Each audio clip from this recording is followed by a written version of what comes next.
Vandag gaan ons kyk na die movement standard van 'n squat.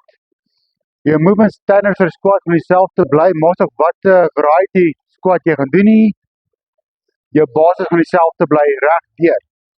Hoe die movement gaan begin, jou voete skouderbreedte mekaar uit, toon as effens vorentoe wys. As jy afgaan, jou knie moet bo jou tone wys, ten alle tye, jy moet nie inwaarts val nie. Nog 'n groot ding is, jy moet jou core engage, en engage jou reg deur die movement. Om jou core engage is, gaan help om jou rug reguit en neutraal te hou. Jou skouers lekker relaxed.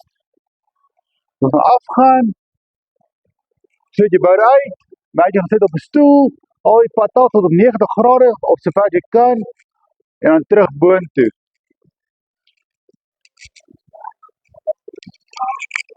Dit is hoe 'n squat gaan lyk en hoe 'n movement gaan lyk. As jy bietjie sukkel met die movement of jy knieprobleme het op 'n baie vroeë beginner, kan jy boks gebruik. Movement standaard gaan dieselfde wees. Skouderbreedte mekaar uit, tone vorentoe. Jy gaan aan tot jy boks net raak. Net raak en op.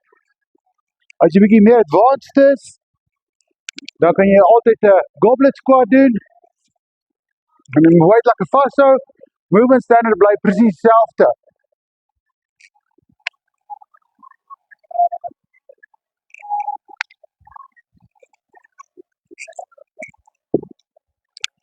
En dit is hoe ons 'n squat doen.